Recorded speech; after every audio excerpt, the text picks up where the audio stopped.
Salut, c'est Nicolas du blog musculation-nutrition.fr et dans cette vidéo on va parler des exercices polyarticulaires et des exercices d'isolation. Alors c'est quoi la différence, pourquoi on va utiliser l'un et pas l'autre et vice versa, comment dans ta séance en fait tu vas pouvoir utiliser des exercices polyarticulaires et des exercices d'isolation pour vraiment gagner du muscle ou pour les femmes pour se tonifier, même perdre du poids. Je vais vous expliquer ça dans cette vidéo. Alors c'est quoi déjà un exercice polyarticulaire? Un exercice polyarticulaire, poly, donc plusieurs, et articulaire, donc plusieurs articulations. Donc en fait les exercices polyarticulaires, ça va te permettre en fait de travailler plusieurs muscles, plusieurs articulations à la fois. Donc ça va être super intéressant pour vraiment travailler plusieurs muscles à la fois. Donc je prends un exemple, ça sera beaucoup plus parlant. Par exemple, si tu prends un développé couché. Donc développé couché, en fait, on le sait tous, ça travaille les pectoraux, mais ça travaille pas que les pectoraux. Ça travaille également tout ce qui est ta ceinture abdominale, ça va travailler tes épaules, indirectement ça va aussi travailler ton dos, ça va travailler tes biceps, etc. Enfin, c'est vraiment un exercice qui va utiliser plusieurs muscles, donc plusieurs articulations. Donc c'est pour ça qu'on appelle ça un exercice polyarticulaire. Et après, il y a les exercices d'isolation. Alors qu'est-ce que c'est un exercice d'isolation? Un exercice d'isolation, comme son nom l'indique, ça sert à isoler un muscle. Donc en fait, par exemple, on va prendre ça, c'est par exemple le curl. Par exemple, le curl c'est pour les biceps. Si vous ne voyez pas vraiment le mouvement, je vous laisserai, vous pouvez les regarder sur internet. C'est curl, C-U-R-L. Et en fait, ces exercices c'est pour les biceps, mais ça travaille que les biceps en soi.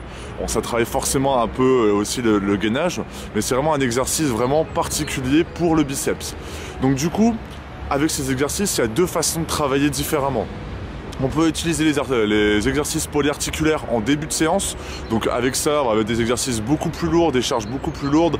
Ça va travailler un grand nombre de muscles. Donc ça va être super intéressant pour travailler en puissance, en force, mais également en développement musculaire. Parce que en soi quand même, le développé couché ou les tractions, c'est aussi un exercice polyarticulaire. Ça sert aussi à gagner beaucoup de muscles. Donc avec ces exercices-là, tu vas pouvoir cibler un muscle propre, donc par exemple le pectoral pour le développé couché, mais ça va également développer des autres muscles dans ton corps. Donc ça sera plutôt en début de séance, parce que par exemple, si tu prends des exercices d'isolation en début de séance, déjà tu vas moins sentir ton muscle, il sera moins fatigué, et du coup ces exercices ça va moins être efficace. Le but, ça va vraiment être de fatiguer ton muscle en début de séance, donc dans les 3 premiers exercices, 3 ou 4 premiers exercices, de mettre beaucoup de poids, beaucoup de poids sur la barre par exemple. Et c'est là où tu vas vraiment travailler ton muscle, vraiment dans la puissance, dans la force, etc. Et avec des exercices d'isolation, tu vas pouvoir finir ton muscle. Donc par exemple, si tu es dans une séance dos, tu vas pouvoir faire des tractions, des tirages horizontal pour les exercices polyarticulaires. Mais tu vas pouvoir ensuite faire des exercices vraiment d'isolation pour vraiment finir le muscle, le fignoler, pour vraiment gagner du muscle, développer du muscle et créer un maximum de courbatures. Parce que en soi, moi je le vois comme ça, si tu as des courbatures le lendemain, ça veut dire que tu as bien bossé hier. En soi, ça va être un peu ça. Donc vraiment, dans une personne qui cherche à développer musculairement, mais également à se tonifier, à perdre du poids, etc., je parle pour les femmes, et peu importe, vous allez pouvoir faire des exercices d'isolation, des exercices polyarticulaires. Donc c'est vraiment des exercices vraiment pour les deux cas, que ce soit pour maigrir ou pour prendre du poids, ces deux exercices, ça va vraiment être le top. Moi, ce qui me semble le plus évident, c'est que pour perdre du poids ou pour gagner du muscle, c'est vraiment l'alimentation qui va tout jouer.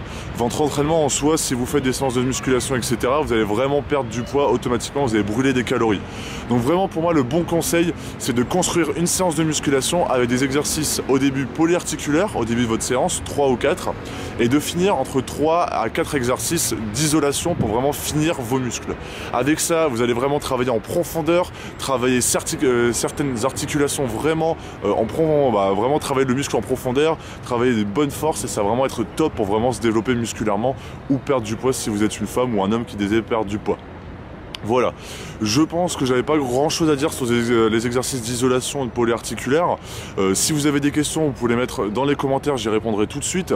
Si vous avez des autres questions par rapport aux entraînements, à la nutrition, n'hésitez pas également à mettre en commentaire.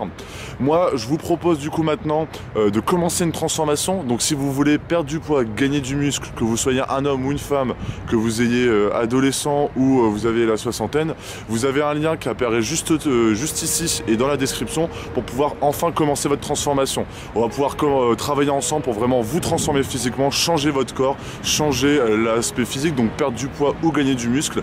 Et on va pouvoir faire ça ensemble avec des programmes personnalisés pour vous. Voilà, donc si ça vous intéresse, c'est juste ici ou dans la description. Sur ce, je vous souhaite une excellente journée ou une excellente soirée. Bonne journée ou bonne soirée du coup, salut!